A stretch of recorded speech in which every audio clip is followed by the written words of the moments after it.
Hey guys, good morning, good afternoon, good evening, wherever you're watching. How are you doing today? I do hope you're doing good and I do hope you are doing great. I do hope life is treating you awesome. Uh, yeah, so I'm back again with, well, what is going on with me and my child. So, on my last video, somebody said something, and I find it so trying to look for a nice word. Um, so illiterate of that person to actually think I am making the videos about what single parents are going through, mainly single mothers, for pity. Well, you might say that. You might say pity, but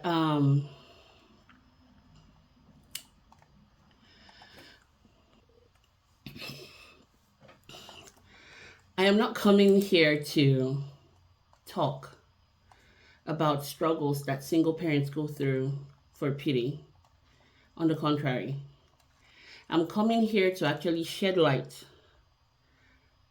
on how strong, how resilient, how determined, how loving, how nurturing, how focused, how awesome single parents can be.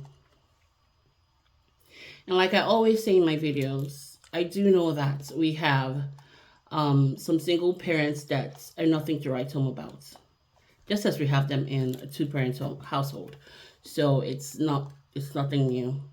Um, but why I am speaking more about um, single mothers, apart from the fact that I'm a single mom, is just that I hardly see people chastise the single dad. Now, I do apologize. I am not trying to bring single dads down. I'm just trying to compare, or rather, shed light on some things that are not done right. I hardly see single dads being chastised, being degraded, being insulted, being told what and how they were supposed to live their lives, or basically being insulted and dehumanized for being single dads. Because I do believe that what applies to the single mom should also apply to the single dad, if we're trying to be honest and if we're trying to be unbiased. I know some people would say, because I've heard someone say, "Oh, the mom was the one that got pregnant, and she was pregnant for X amount of time." And she carried the baby for X amount of time. She had the baby. She had a choice. But don't forget, first of all, it takes two to tango. Secondly, the sperm comes out from the male genitalia, right? The mom cannot get pregnant just on her own eggs without a sperm. So, why did the man not cap where the sperm was coming out from? That's the first thing. Secondly, it did go into the woman. And I do believe you understand that once sperm attaches to an egg, it germinates. So before it does attach, why didn't the man try to do or try to emphasize or buttress or shed light on the fact that, okay, let's not allow this thing swim up because we are not ready. Why did he keep gaslighting her into the fact that he just wants to continue with whatever it is he's gaining from her? And when he finds out she is pregnant, some would say, go get rid of it. Some would say, it's not mine. Some would say, get a DNA test. Some would say, that's fine. Now, some would actually walk with you while you're pregnant, having it in their mind that they are not ready to be parents, but they will still walk with you. In fact, they will deceive you to the point that you believe you've seen the best human in life. And when it gets to the time to be a father, they are nowhere to be found. That is when their tune changes from reggae to blues. That is when their beat does not match the song that the lady is singing. Then people start to chastise the lady. Then everybody opens their mouth and says she's wayward. She's a disgrace. She should have known better. Let me tell you something, in case you don't know. You can spend 100 years with a person and still don't know them completely. Because one thing that is constant with human beings is change. In fact, we are prone to change, to evolve. That is one constant thing with humans. It's not something you can control. Humans are prone to evolve. So it all depends on how you want to evolve, for the better or for the worse.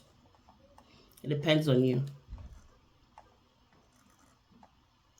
Now, I don't care if you're not ready to be a dad. I don't care if you're not ready to father a child.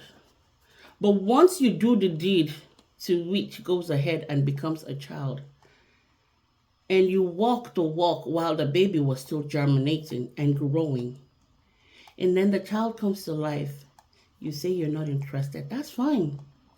But don't go back and turn the lady that just had your child and turn her into a villain or turn her into a rag. Because you are the low down, dirty, what should I even call you? You're less than the dirt on my feet. Because as the fact that you act as if you're grown and you cannot take responsibilities of your own action, that shows to me that you are nothing. As a matter of fact, you're less than a kid, because kids take responsibilities. Most kids take responsibilities of their actions. And for those opening their mouths and being the judge and jury, like I said in my previous video, once you walk a mile in my shoes and you come out on top, then you can come out and actually speak on it. But once you've never walked a mile in that person's shoes, you have no right whatsoever to speak on it, because you are not qualified. No. Just because you are not a single dad or you've not made somebody a single parent does not give you the right to be the judge and jury, does not qualify you to speak on what you know not. Because when it was happening, you were not there. When the deed was being done, you were not there. So what makes you a judge? What gives you the right to speak? You come out and say a woman is supposed to be this, a respected woman carries herself like this. That is not it, my dear. First of all, you are not a woman, so you don't even know how a woman carries herself. Secondly, you don't know how a respected human being carries himself. Because you carry yourself respected doesn't mean you should not have urges. Doesn't mean you don't want to be a good human being by catering for your child. I didn't come here to beg you. The fact that the Lord is giving strength to single parents to work and take care of their kids.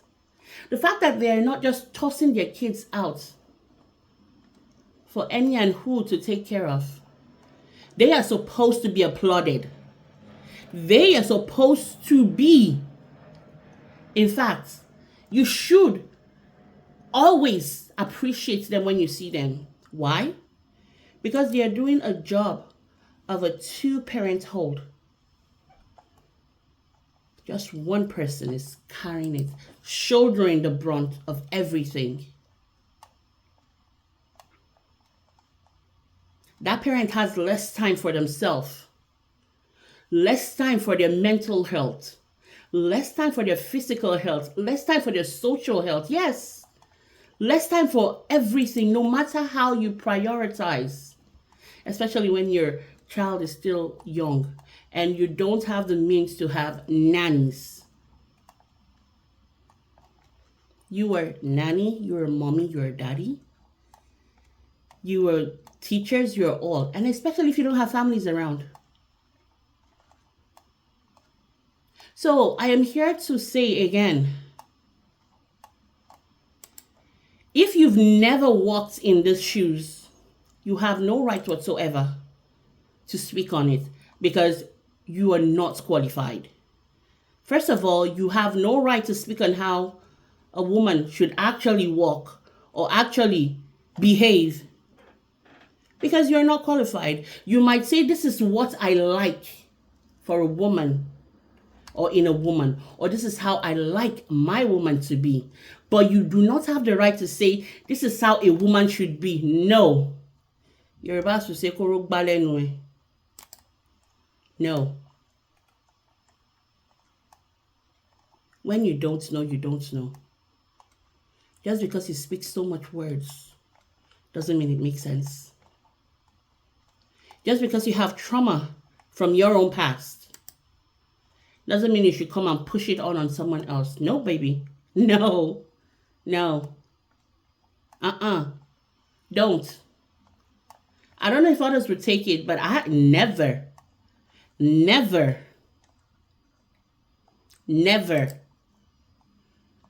So I say it again. You are not qualified to speak on it.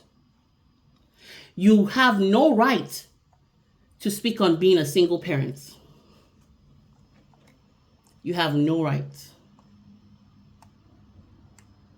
You have no right to tell another person how she's supposed to act or be. You have no right. Speak on what is yours. Speak on what is yours, not on what is someone else's. Because you know not what is going on behind. You don't know what's happened in closed doors. You only see what you can see. You can only see as far as your eyes take you. You cannot see beyond that. So, like I say again, you are not the judge, nor the jury, because you're not qualified. Have a blessed day. Thank you so much for watching. Love you guys. Stay safe. Bye.